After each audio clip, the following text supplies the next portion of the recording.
To waste, फटाफट से move करता है रिक्वायर्ड पार्ट पे। एमसीक्यूज पढ़ेंगे और फिर केस स्टडी पढ़ेंगे, सॉल्व करेंगे और चिल करेंगे, ठीक है।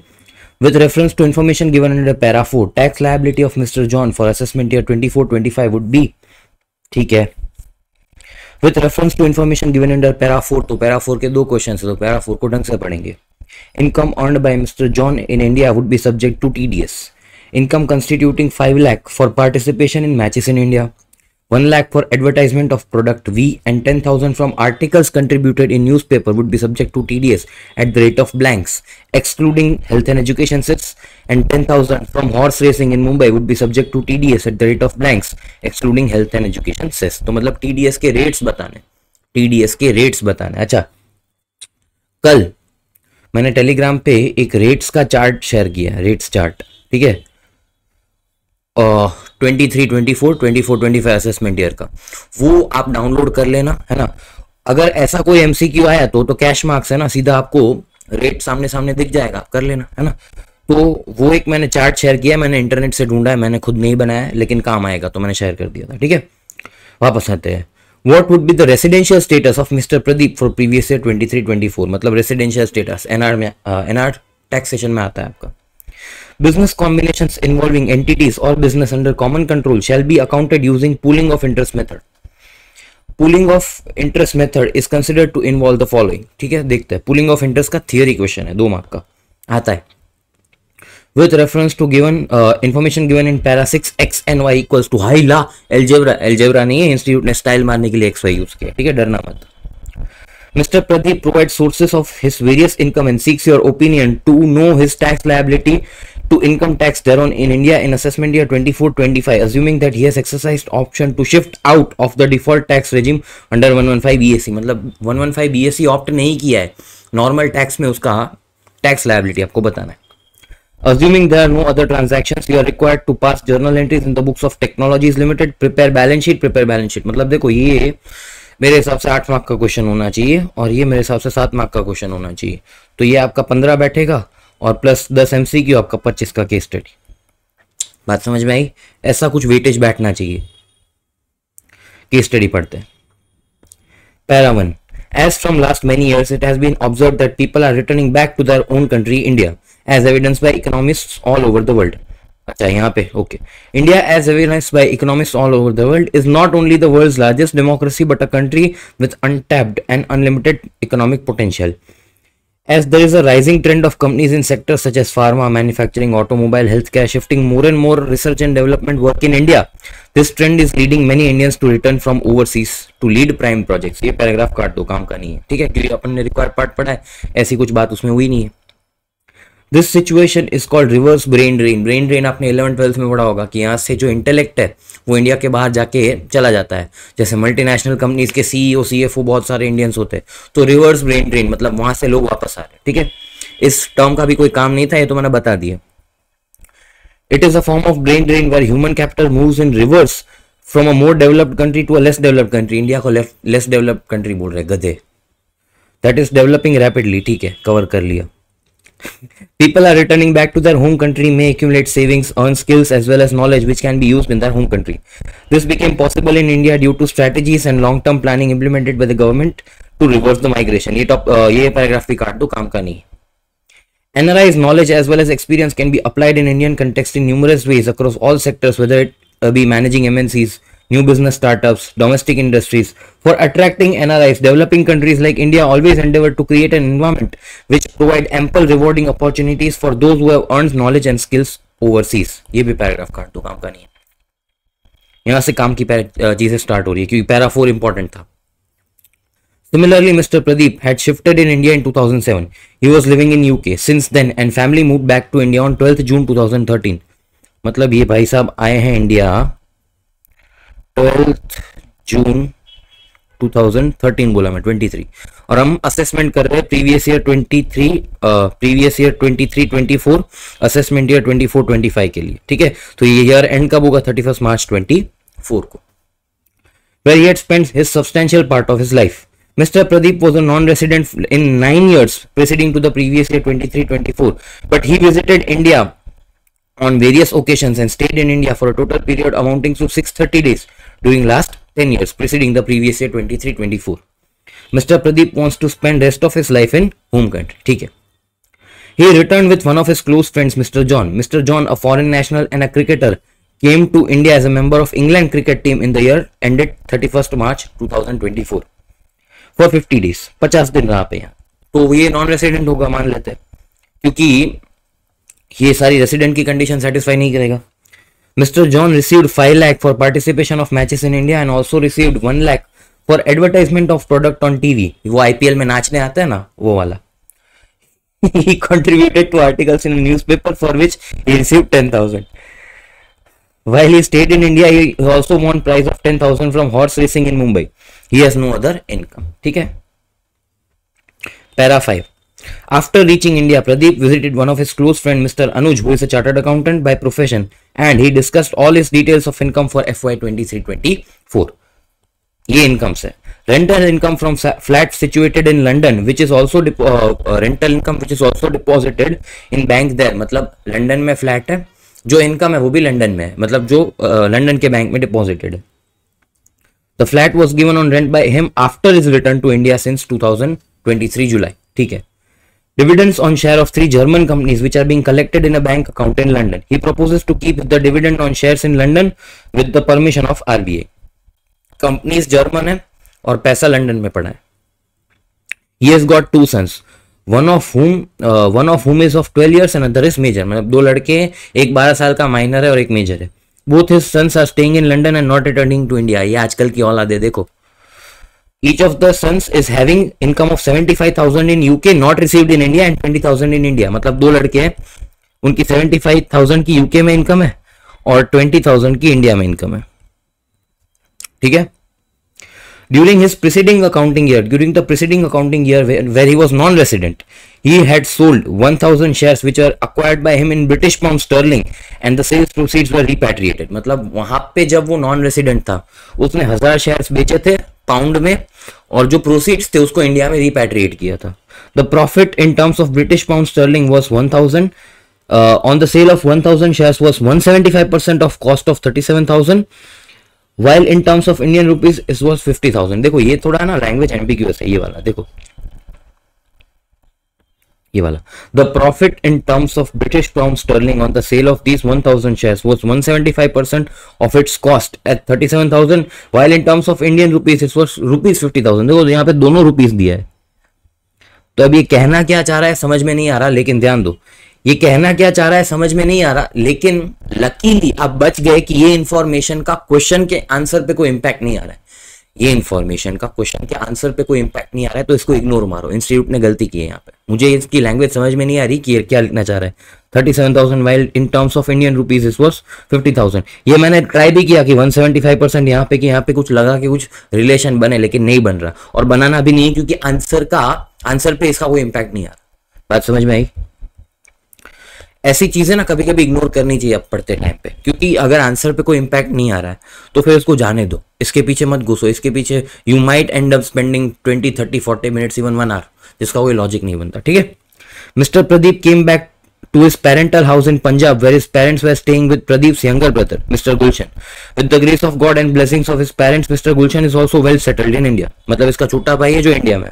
Presently, Mr. Gulshan is managing a company that is Technologies Limited, being a director of the company. मतलब गुलशन की एक कंपनी है, डायरेक्टर है वहां पे, और उस कंपनी का नाम है Technologies Limited.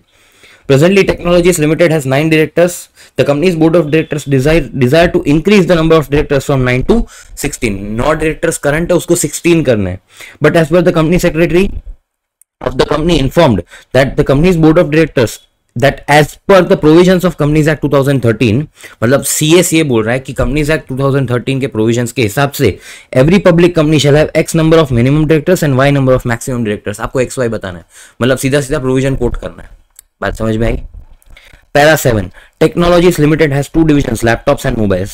Division laptops has been making constant profits, while division mobiles has been invariably suffering losses. ऐसा सेम आपकी FR की बुक में ऐसा सेम क्वेश्चन है, same to same ditto. The company called a meeting for discussion of the financials of the company. On 31st March 2024, division-wise draft balance sheet was as follows. ठीक है. ये laptops division का है, mobiles division का है और total है. और लैपटॉप्स डिवीजन में प्रॉफिट है कितना 350 करोड़ का, और मोबाइल्स डिवीजन में लॉस है कितना 200 करोड़ का। The management of the company is of the opinion to sell division mobiles along with its assets and liabilities for 50 crore to mobiles limited, a new company who will allot 2 crore equity shares of 10 each at a premium of 15 per share to the members of Technologies Limited in full settlement of the consideration in proportion to their shareholding of the company. ये ध्यान से पढ़ना। One of the members of the Technologies Limited was holding 52% shareholding of the company. मतलब देखो ध्यान दो, technologies limited का एक मेंबर मोबाइल्स लिमिटेड में 52% होल्ड करता है, मतलब technologies limited is controlling mobiles limited. तो ये तो कॉमन कंट्रोल ट्रांजैक्शन हो गया, और कॉमन कंट्रोल ट्रांजैक्शन में आपको पता है बिजनेस कॉम्बिनेशन में कोई चीज फेयर वैल्यू पे नहीं आती, गुडविल रिकॉग्नाइज नहीं होती वगैरह वगैरह, वो आगे पढ़ेंगे। ठीक है, तो ये आपका क्वेश्चन था, 2 मिनट लो, क्वेश्चन पढ़ो and then we will move to required part. ठीक है, चलो लेट्स मूव टू एमसीक्यूज। सबसे पहला वाला, with reference to information given in para 4 tax liability of mister John for AY 24-25 would be, बहुत ईजी है, यहां पे आ जाओ।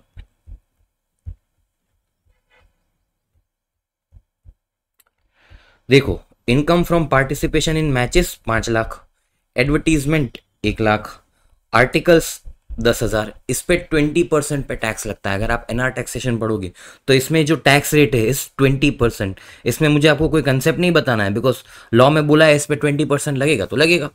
लेकिन हॉर्स रेसेस पे 30% लगता है, आपको पता है गैम्बलिंग की इनकम पे हमेशा ज्यादा टैक्स होता है। तो आउट ऑफ 6,20,000 10,000 पे 3,000 टैक्स लगेगा, 6,10,000 पे 20% लगेगा विच इज 1,22,000। दोनों को एड अप करो तो 1,25,000। इस पे 4% आप हेल्थ एंड एजुकेशन से ऐड कर देना, ये आ जाएगा आपका 1,30,000 taxable income, sorry tax liability. Taxable income is 6,20,000, tax liability is what 1,30,000। ठीक है, with reference to information given in the para 4, income earned by Mr. John in India would be subject to TDS। वो खुद बोल रहे कि TDS लगेगा। Income constituting of 5 lakh for participation in matches in India, 1 lakh for advertisement of product and TV, and 10,000 from articles contributed to newspaper would be subject to TDS at the rate of 20%। Sir इसका provision तो बताओ, बता रहा हूँ। And 10,000 from horse racing in Mumbai would be subject to TDS at the rate of 30%। नहीं, गलत, 0। क्यों? यहां पे आपको 2 सेक्शन पढ़नी है, 194BB पढ़ना है हॉर्स रेसेस के लिए, और 194E पढ़ना है आपको दूसरी इनकम्स के लिए। तो अगर 194BB में आप देखोगे तो threshold limit is greater then 10,000, greater than 10,000। तो एग्जैक्ट 10,000 पे TDS लगेगा, नहीं लगेगा? ग्रेटर देन पे लगता है तो एग्जैक्ट 10,000 पे लगेगा, नो। और 194E में कोई लिमिट नहीं है, आपको सीधा सीधा 20% TDS पे कर देना है। तो 6,10,000 पे 20% लगेगा और 10,000 पे नील लगेगा। क्यों? यहां पे threshold limit is greater than what 10,000। ठीक है, इसमें भी कोई कंसेप्ट नहीं था, you have to just make sure that you know TDS rates कहां कहां आपको मिल जाएगी। ठीक है, तो यहां पे 20% और 0। What would be the residential status of Mr. Pradeep for previous year 23-24? यहाँ पे आ जाओ, यहाँ पे आ जाओ रेसिडेंशियल स्टेटस में। ये तो इंटर में भी पढ़ा था, फाइनल में भी पढ़ते हो। ठीक है, बहुत इजी है। सेक्शन 6 सबसेक्शन 1 क्या बोलता है कि a person will be considered resident in India if he और she has been in India for 182 days और more in the relevant previous year, and नहीं सॉरी, और कंडीशन है, मतलब इधर और। He or she has been in India for 365 days or more in preceding 4 previous year, and he has been in India for at least 60 days in the relevant previous year। मतलब इस साल में या तो 182 डेज से ज्यादा रह जाओ तो आप रेसिडेंट, अगर 182 डेज से ज्यादा नहीं हो तो 60 डेज एटलीस्ट प्लस पिछले 4 साल में 365 डेज और मोर। तो ये भाई आया था कब? 12 जून को, यहाँ पे किया हुआ ये 12 जून से लेके 31 मार्च 24, 292 डेज होते हैं, आप गिन लेना। 182 डेज से ज्यादा है तो इतना तो पता है कि ये भाई रेसिडेंट होगा, तो ये भाई रेसिडेंट है। ठीक है, लेकिन इंडिविजुअल है तो ऑर्डिनरीली नॉट ऑर्डिनरीली भी चेक करना पड़ता है। तो उसकी क्या कंडीशन है? A person will be resident and ordinarily resident if he has been a resident for 9 out of 10 preceding years. ये तो ना बोला है, क्यों, क्वेश्चन में ही बोल दिया है। यहां पे आ जाओ, ये वाला चीज क्वेश्चन में ही बोल दिया है, अगर आप ढंग से पढ़े हो तो। कहां पे कहां पे कहां पे, हाँ, he was a non resident for 9 years in preceding previous year, preceding to the previous year 23-24, है ना। और दूसरा कंडीशन क्या है ऑर्डिनरीली रेसिडेंट का, he has been in India for 729 days or more in preceding 7 previous year. ये पिछले 10 सालों में ही 630 दिन रहा है, तो 7 सालों में 729 डेज पॉसिबल नहीं है, तो ये नॉट ऑर्डिनरीली रेसिडेंट है। तो रेसिडेंशियल स्टेटस क्या आएगा, R and NOR, resident but not ordinarily resident. ठीक है,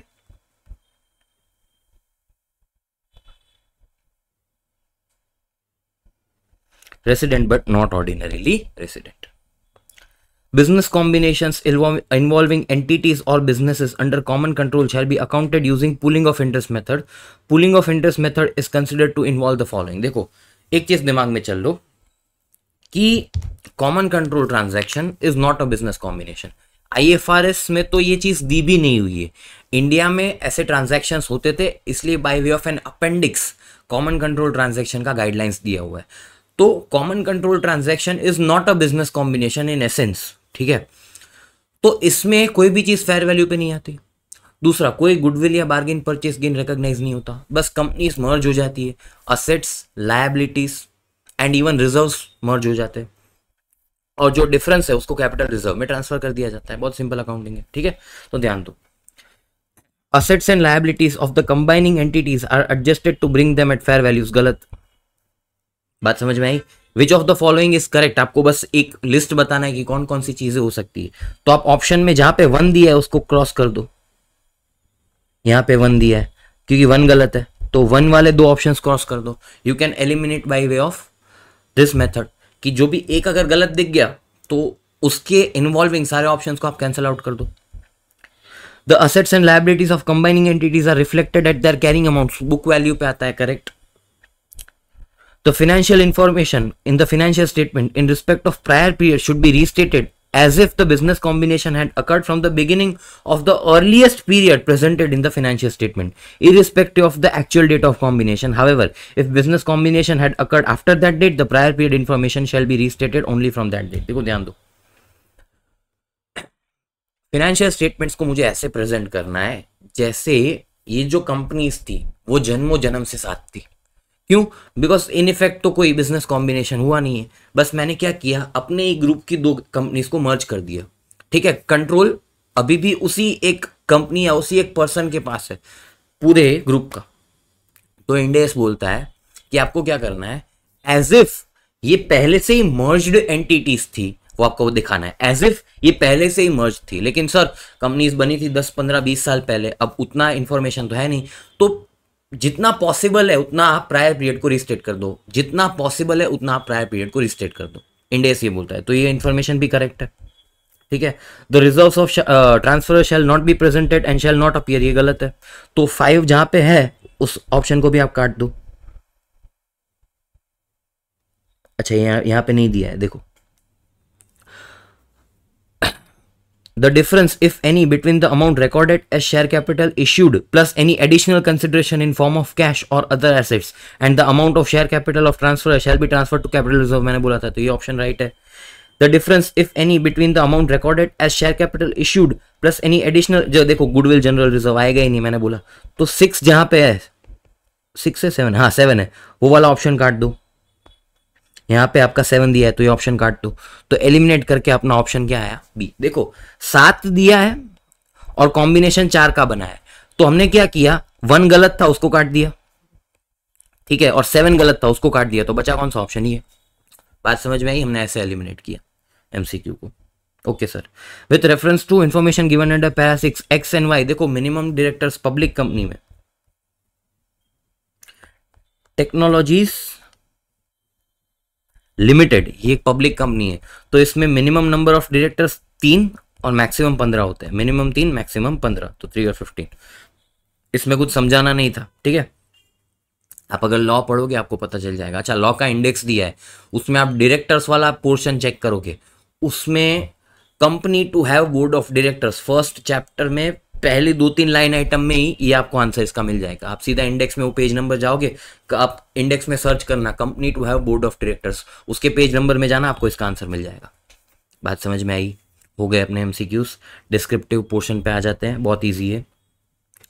Mr. Pradeep provides the sources of his various income and seeks your opinion to know about his liability to income tax thereon in India in AY 24-25, assuming that he has exercised to shift out of the default tax regime under 115 BSC. देखो ध्यान दो,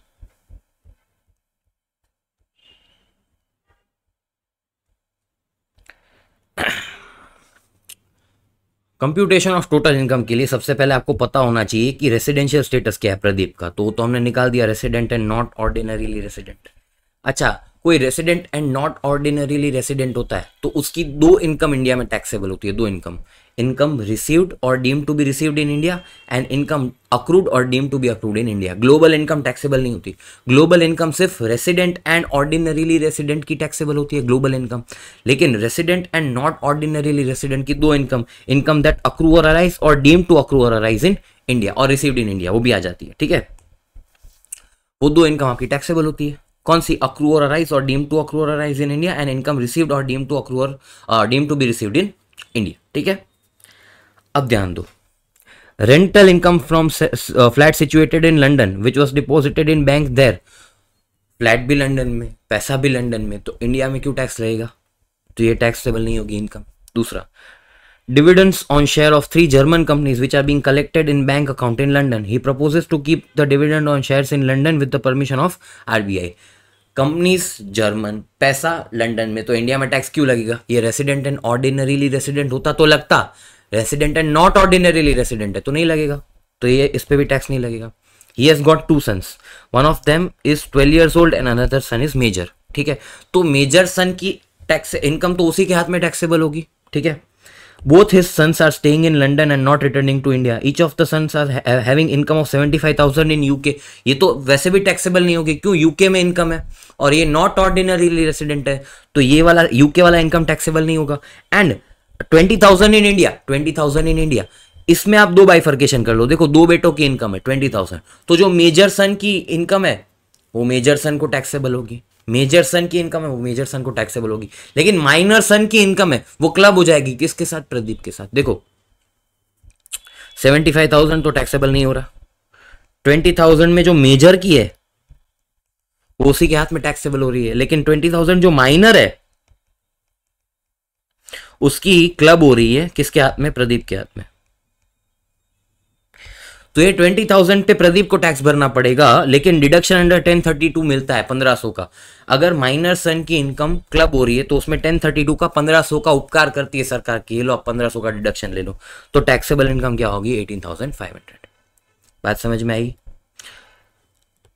इस point की? During the preceding accounting year where he was a non-resident, he sold 1,000 shares which were acquired by him in pound and the sales proceeds were repatriated. देखो मैंने यहाँ पे बोला था इसका इम्पैक्ट नहीं आ रहा, देखो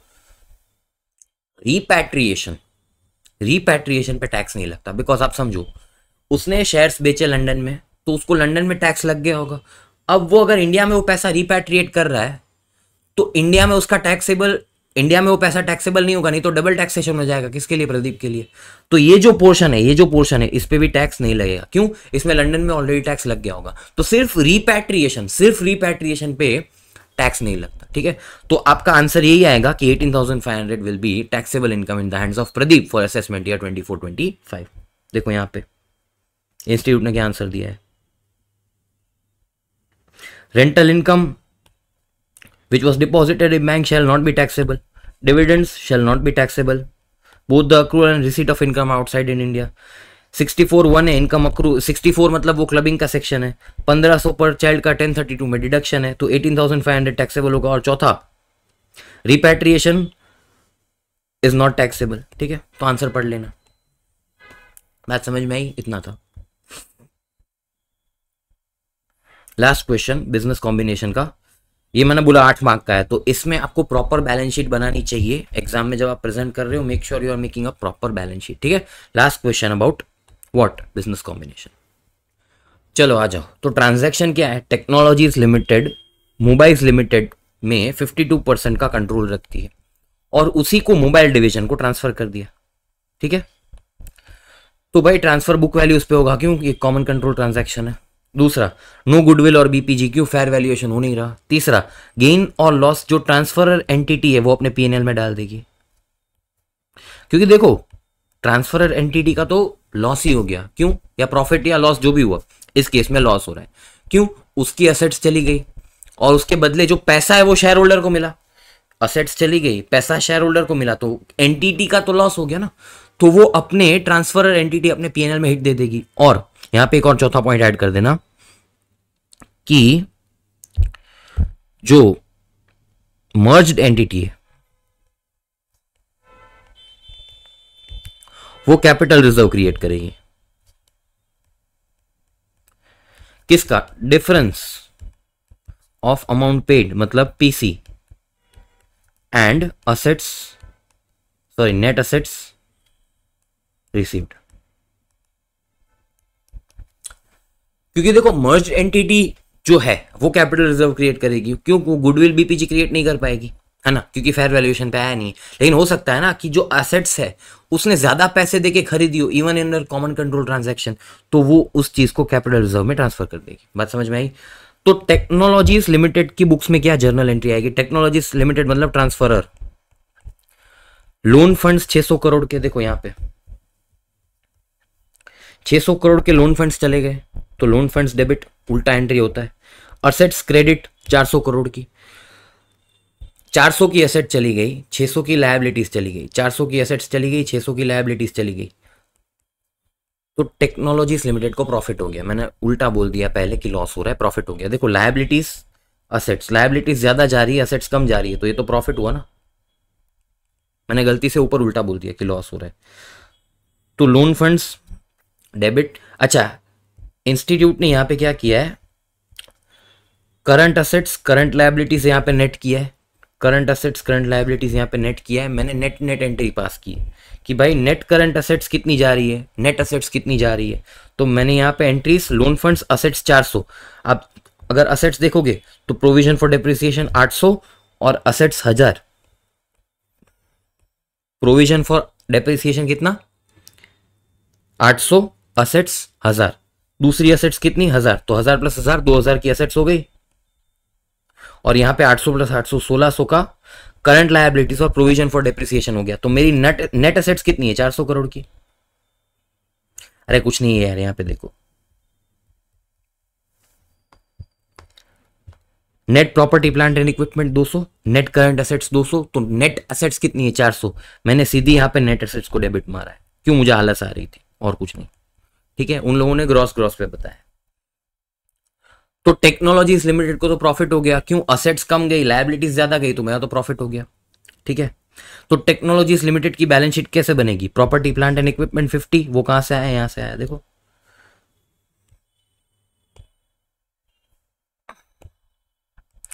प्रॉपर्टी प्लांट एंड इक्विपमेंट कितना आ रहा है 50, नेट यहां पे आ गया, net current assets 350, net current assets 350, उसके सामने शेयर होल्डर की शेयर होल्डर्स फंड्स मतलब कैपिटल कितना 50 और रिजर्व 350, 400, बैलेंस शीट टैली हो गई। मतलब ये पूरा ही उड़ गया, ऐसा समझो ये पूरा ही उड़ गया। और सर जो पैसा आया वो तो शेयर होल्डर्स के हाथ में गया ना, पैसा आया वो शेयर होल्डर्स के हाथ में गया और मेरा सीधा सीधा गेन हो गया। बात समझ में आई। और यहां पे देखो मेरा जो टोटल था वो 150 था, उसमें 200 ऐड हुए, क्यों, मेरा प्रॉफिट हुआ, 200 ऐड हुए तो 350 हो गया। बात समझ में आ रही है, सिंपल था। अब मोबाइल लिमिटेड में क्या होगा, मोबाइल लिमिटेड में ध्यान दो, उसकी एंट्री मैंने लिखी नहीं है क्या, यहां पे आ जाओ। एक सेकंड, एक सेकंड। हाँ, मोबाइल लिमिटेड में क्या होगा ध्यान देना, यहाँ पे 400 करोड़ की एसेट्स आई, करेक्ट, 600 करोड़ की लायबिलिटीज आई, करेक्ट, तो सीधा सीधा 200 का लॉस हो गया इसको, करेक्ट, लेकिन आप प्रेजेंट कैसे करोगे, ध्यान देना। कितने शेयर्स इश्यू किए थे, 2 करोड़, 10 रुपी पर शेयर में, तो 20 करोड़ का आपका कैपिटल आ जाएगा। ठीक है, 20 करोड़ का कैपिटल यहां पे, बात समझ में आई। अच्छा, 15 रुपए मैंने प्रीमियम पे इशू किया था, तो 2 करोड़ पे 15 रुपए प्रीमियम, तो 30 करोड़ का मेरा प्रीमियम आ गया। कितना, 30 करोड़ का। लेकिन मैं उस एंटिटी का 200 करोड़ का लॉस, 200 करोड़ का लॉस लेके आया हूं, तो 200 करोड़ का लॉस, और उसको मैंने 50 करोड़ और पे किए है, तो मैं टोटल 250 करोड़ का लॉस कर चुका हूं उस कंपनी को खरीदने में। उसके सामने मुझे मिला क्या, 30 करोड़ का सिक्योरिटीज प्रीमियम, तो ये तो गेन है मेरा। तो 220 करोड़ के नेगेटिव रिजर्व्स आएंगे मेरे, जो यहां पे है, और 20 करोड़ का जो मेरा कैपिटल है वो यहां पे है। आप यहां से भी समझ सकते हो कि 30 का मेरा सिक्योरिटीज प्रीमियम है और 250 करोड़ मेरा लॉस ऑन एक्विजिशन है। वो कैसे आया, 200 करोड़ का तो लॉस लेके आ रहा हूं मैं, और उसके सामने 50 करोड़ उसको और दे दिए, तो 250 करोड़ का मेरा लॉस। बात समझ में आई। ये मैंने थोड़ा रफ में प्रेजेंट किया है, आपको इसको थोड़ा सा अच्छे से प्रेजेंट करना पड़ेगा, लेकिन ये बात तो है फिर कॉपी करने की, छापने की बात है, क्योंकि आपका ओपन बुक है एग्जाम, और ऐसा same question if I am not wrong FR में। ठीक है, तो ये हो गया आपका केस स्टडी 13, है ना। और मेरा ना एक इंट्यूशन है कि इस बार का पेपर थोड़ा इजी आएगा, तो इसमें जितनी भी केस स्टडीज है ना उसको करके जाना, मतलब कुछ छोड़ना मत, भले आपको इजी लगे तो भी एक बार को लिख लेना। ठीक है, मुझे लग रहा है इस बार इजी आएगा, सब निकल जाओगे। ठीक है, ऐसा मेरा अंदर से भावना है इतनी, मैंने 15 केस स्टडी सॉल्व करने के बाद। ठीक है, मिलते हैं केस स्टडी नंबर जो भी अगली आएगी उसमें, तब तक के लिए टेक केयर, बाय बाय।